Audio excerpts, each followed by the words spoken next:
दोस्तों, धरती के उत्तरी ध्रुव के पास है एक ऐसी दुनिया जहां आसमान से जितनी ठंड बरसती है, धरती अपनी गोद से निकालकर उतनी ही गर्मी भी दे देती है।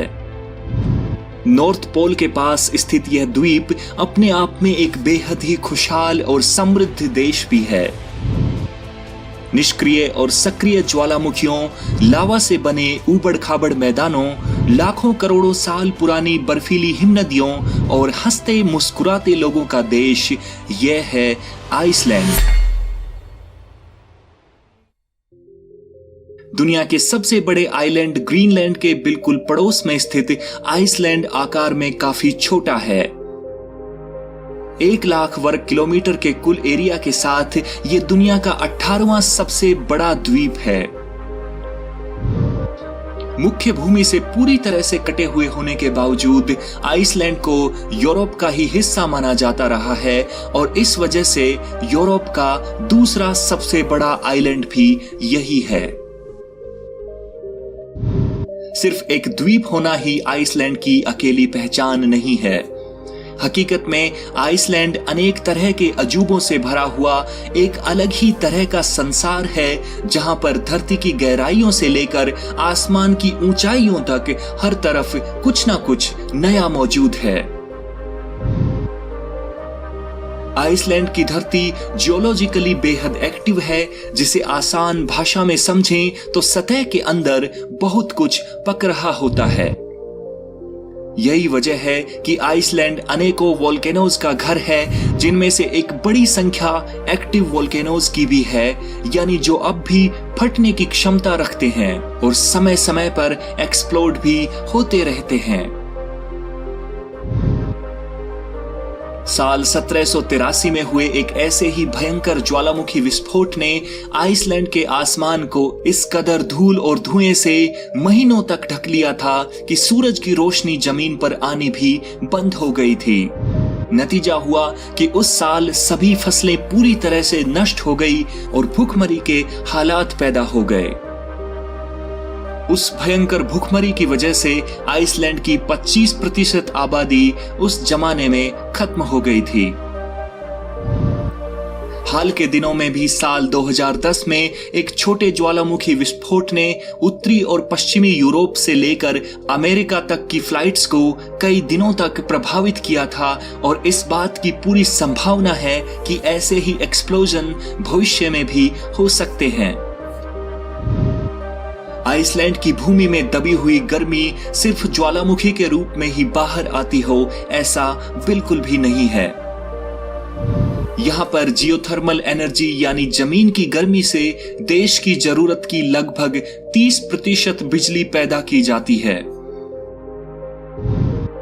इसी गर्मी से आइसलैंड के 90% घरों को भी सीधे तौर पर गर्म रखा जाता है ताकि ठंड से बचाव हो सके।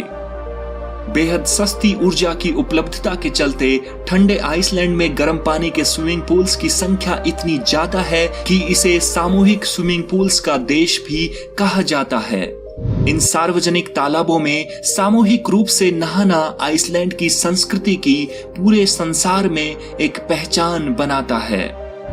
इसके अलावा जमीन से निकलने वाले गर्म पानी और भाप के फव्वारे यानी गीजर भी आइसलैंड में देखने को मिलते हैं।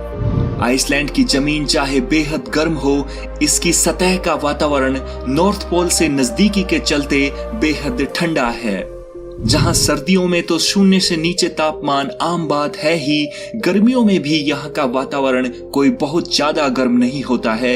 शायद यही वजह है कि आइसलैंड में इतनी बड़ी संख्या में हिमनदियां यानी ग्लेशियर्स भी देखने को मिलते हैं, जो इसकी कुल सतह का 11% हिस्सा ढक लेते हैं।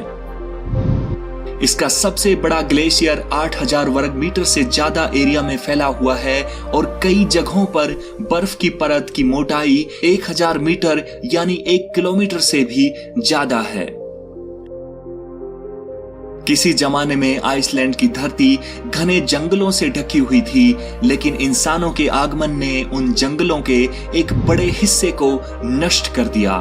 आज यहाँ पर बेहद कम जंगल ही बचे हुए हैं।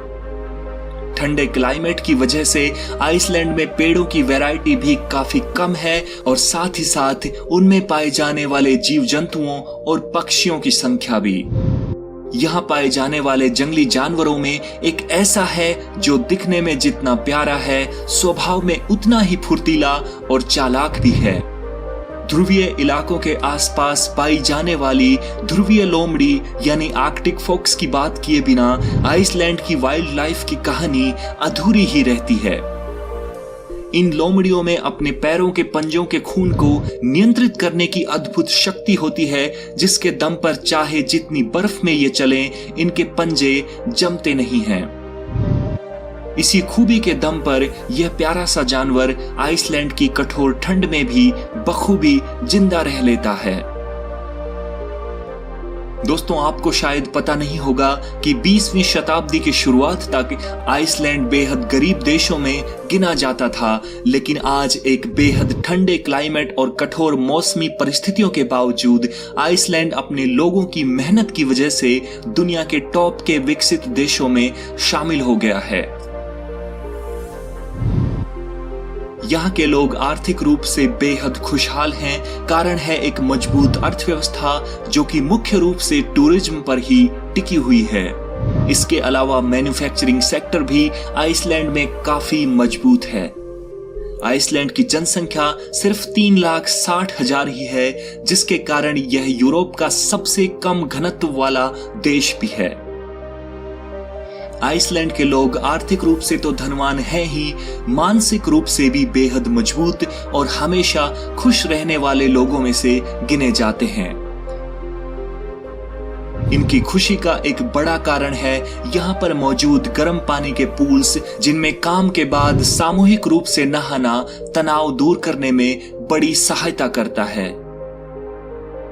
इस देश के लोग बेहद शांति के साथ रहते हैं। आपस में लड़ना झगड़ना तो दूर, ऊंची आवाज में बात करते हुए भी यहाँ पर आपको शायद ही कोई मिलेंगे।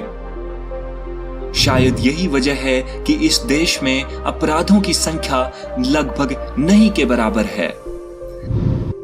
आइसलैंड के लोग न केवल आपस में शांति के साथ रहते हैं, बल्कि दूसरे देशों के साथ भी इनका यही नजरिया है।